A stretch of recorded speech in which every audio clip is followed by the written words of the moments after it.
All right, Nick, let's talk about the Miami Dolphins. Dolphins hit free agency. I think they've made some really smart moves. One move in particular that they made, I think in the depth chart of things, it doesn't seem that big, but I think this was a really great pickup for the Dolphins. I think it was a solid move to complete one position group for them as well. We're going to dive into that in just a moment. But first, I'm Andrew. That's Nick, and this is Saturday Morning Inspection.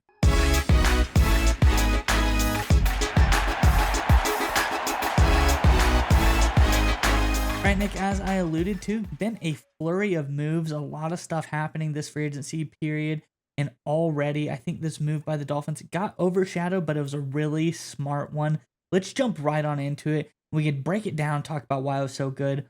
On the other side, this is from over on X in the NFL. It says Dolphins wide receiver Nick Westbrook-Ikhine agreed to a 2-year, $6.5 million deal with $3.2 million guaranteed. Good move, good signing, good contract for what would be likely a number 3 wide receiver behind Tyreek Hill, behind Jalen Waddle. I think secretly this was a really great move for the Dolphins. Curious what your thoughts are on this one, Nick. But before we get to you, Dolphins fans, in the comment section below, let us know what your thoughts are. I think this is an interesting one, but grade the free agency period so far for the Dolphins. Is it an A? Did they knock it out of the park? Is it a C? You thought it was okay? Maybe they could have done a little bit more? Or is it an F? You've hated everything they've done so far. Maybe wait to hear our thoughts on this move before you say that, if that's your choice here. But let us know what your thoughts are in the comment section below. But nonetheless, Nick, what do you think about this latest signing by the Dolphins? So I know it's early, but up to this point, I think the Dolphins have made probably the most effective, smartest move of the offseason over any team so far. And I'm not being hyperbolic, and here's why. So if you look at the Dolphins, they clearly had a need for a big body red zone receiving threat. If you look at their wide receiving depth chart, and I'm just going to give you the height of all the receivers here running down it. Jalen Waddle, 5'10. You look at Tyreek Hill, 5'10. I think he's actually a little shorter. Malik Washington, 5'8. And then you got D.S. Scritch, 5'9. It is a small receiver group. We've got a guy in Westbrook-Ikhine here who's 6'3", 220 pounds, made his name as a receiving red zone threat, had 9 receiving touchdowns in 2024 as part of a horrifically bad quarterback situation and horrifically bad offensive situation for the Tennessee Titans. So you're looking at a guy that immediately steps in and fills a huge need on this Dolphins offense, a big-bodied, productive veteran, grown up, mature. You don't have to worry about some rookie coming out of college. How can he handle being an NFL wide receiver who's going to slide right into this Dolphins offense and immediately give him a big body physical receiver that's different than their other major receiving targets? Again, he's much more of a physical presence in terms of his contested catch rate. He's among the top 40 in the NFL. I'm going to pull it up here just to make sure I have it right. He has a better contested catch percentage than guys like Cortland Sutton, guys like Tyler Boyd, guys like DeAndre Hopkins, guys like Brian Thomas, guys even like Justin Jefferson. So he can win those 50-50 balls. He is absolutely phenomenal in those situations. He is one of these underrated players, and it happens every offseason. The Eagles got it with Zach Bound last offseason. They signed him on as a linebacker. He was mainly a special team situational guy. He and their scheme goes on to have an incredible season. They win the Super Bowl. Westbrook-Ikhine has that kind of fit potential for the Miami Dolphins, and they got him at an absolute steal. We're looking at max $3.3 million per year. No matter which metric you use to value Westbrook-Ikhine, over the cap has him valued about $9 million. Spot track about 4. You average that out. Let's just call it what, $7 million or so on average between those two sites. 6.5, I guess we'll call it. That is still a huge discount, a $3 million or 50% discount based on the valuation. He's a young player. He's not past his prime, but he does have good experience. He's coming from a terrible offense, a terrible organization, so he knows how to handle volatile situations. He's got a good head on his shoulders.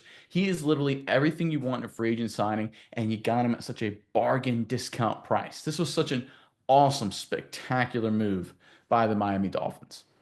Yeah, Nick, I completely agree with you. I think the obvious thing is this guy, he just complements so well what the Dolphins have.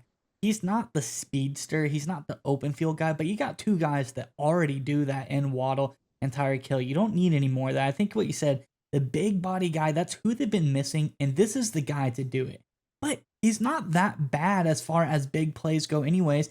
He had 4 big time plays this year on a bad Titans team. Those are plays over 20 plus yards. He had the 98-yard touchdown as well. I think was a really big one for him. But this is a guy, like you said, big red zone threat, really contested catch guy. He actually had by far, he had more touchdowns than the top three receivers for the Titans combined. He had 9 touchdowns last year, and well, they actually tie between Calvin Ridley, between Tyler Boyd, and between Nick Vanette, their tight end. They all combined had 9 touchdowns.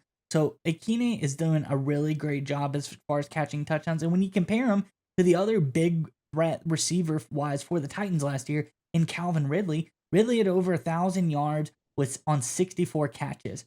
Ikhine had 497 yards on 32 catches, giving them both a very similar as far as effectiveness, 15.9 for Ridley on yards per catch and Ikhine at 15.5. So he's super effective when he got the ball. I think he was very underrated. I know Titans fans are kind of disgusted that they lost Ikhine, but especially I think you bring up a really important part here, the value that they lost him for. The fact that they couldn't bring him back on a contract that the Dolphins were able to get him for, I think that's the real kicker here. This guy's a really solid player. He brings a lot to the table. He's very, very good at what he does. Yet the Dolphins are able to bring him in on a steal of a deal. I'm going to say it now. I think for the value of the player, what they bring to the table in the deal, this is the steal of the offseason so far for me. I think he's going to bring a lot of value to this Dolphins team. Yeah, and a lot of people were the one criticism, right, when it comes to the deal in Westbrook-Ikhine in general, and just say, well, his total volume in terms of productivity just isn't really there. And then that's not denying that's a true fact, right? Not a lot of receptions. I believe only 32 last season or something in that ballpark. But the reality is his efficiency is up there with some really good receivers. And there's no better metric for measuring efficiency at the wide receiver position than yards per route run. And according to that metric, based on the good folks at PFF, again, Westbrook-Ikhine is in good company. He's got a better yards per route run than some of these guys here I'm going to listen. These are some really good players. You look at Darius Slayton, just signed a big deal. Robert Woods, John Mechie, Kendrick Bourne, Mac Hollins. These are all really solid, really, really good players. He is just behind really nice players like Xavier Leggett, Wan'Dale Robinson, and Romo Dunze, the young wide receiver for the Bears. So in terms of just raw efficiency, and he's in a bad offensive situation. And when you're in a bad offensive team with a young quarterback that's playing terrible, your numbers are just going to get really cratered, right? Just the way it works, of course. Despite being in that situation, he's got as good or even better efficiency numbers than a lot of quality receivers that just signed deals in the high single digits, low double digits, or had first round picks used on them. No one was expecting any kind of value of that for Westbrook-Ikhine. Obviously, what, 2 years, $6.5 million, 3.3 rounding up there per year for the Miami Dolphins. That's an incredible steal when you've got a guy that's just as efficient as guys making 2, 3, 4 times more on an annualized basis. I don't know if it's the steal of the offseason, but it definitely is in the running. And this is just another really good decision by the Miami Dolphins. I know a lot of people are critical of Miami heading into this offseason, and for good reasons, right? Miami's disappointed back-to-back seasons. I know injuries play a big role, but the records are what the records are. And I really think the Miami Dolphins, with not a lot of salary cap space, weren't going to be able to make enough quality moves to put this team in a better position in 2025. But so far, I've been proven wrong. It hasn't been perfect this offseason so far for the Dolphins, not even close. But moves like this, perfect fit moves, addressing a need at an extreme discount. This is just outstanding front office management and outstanding decision making by the entire Miami leadership running the show. This is, again, a lot of criticism is deserved on that bunch, but this time they got it right. But I will ask you one question, Miles, to kind of wrap things up here. When you look at Westbrook-Ikhine and his production for Miami, do you think they will use him exclusively as a red zone guy, or do you think Mike McDaniel will have some more creative stuff for him in between the 20s? I think they should have more creative stuff from him. And knowing Mike McDaniel, I think everyone understands this kind of a big make or break year for him. It feels like this team's a little bit on the hot seat. It feels like, McDaniel is like, if you can't do it this year, it feels to me, I think a lot of other people think this as well. This might be his last year there if he can't really do something in the playoffs, at least win a game, make the team look like they're doing pretty good. But so I think you bring in a guy like this, and I think they see what we see in him. They see his ability, they see his efficiency. It's like, hey, this guy may have not gotten the ball a ton, but when he did, he was extremely effective with it. So I expect him to be utilized way more. We know when you think Titans, you're not thinking one of the top offenses in the NFL. And quite frankly, they're really bad and they haven't been able to evaluate receiver very well. We all know what happened with the AJ Brown, Traylon Burks debacle. Like that whole thing is just leaves a bad taste in mouths as far as making deals with wide receivers go. And this probably doesn't make it any better for Titans fans as well. But I think the Dolphins, I think they're going to utilize him more. I think they use him more. And I think the key here for me is the Dolphins being on a budget, having tight cap numbers, making moves like this. They utilize their cap the best here. So I think they're going to put every dollar they put into Ikhine, they're going to try to get it out of him. I see them using him a lot this year. I agree 100%. Everyone looks at him as a red zone threat primarily. I look at him also as a third down threat because teams have now had a couple seasons to sort of game plan and come up with some sort of solution for the Waddle Tyreek Hill combo. And one of the things the Dolphins have been missing is a guy that can win those 50-50 balls when you've got, your number 3 receiver against a number 3, number 4 corner. And you have to have that guy where a defense just says, hey, listen, we're going to give this guy no help. He's our third or fourth corner. Maybe he's a rookie. Maybe he's a special teams guy. And we're just going to double team or really be aggressive on what the offense likes to do. And the Dolphins haven't had the guy to win those 50-50 balls. They haven't had a guy to win those matchups consistently. And I think Westbrook-Ikhine is that guy. And I think that'll force defenses to react and get away from jumping every single slant route, every single in-breaking route when it comes to Waddle and Tyreek Hill on third down. And remember, this was a bottom 10 third down offense in 2024 and 16th in the red zone in 2024.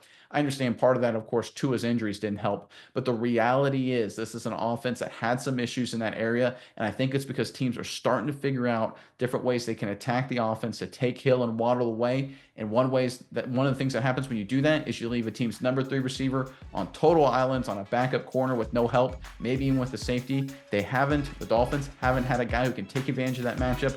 Westbrook-Ikhine absolutely is that guy. Again, phenomenal move here by the Miami Dolphins.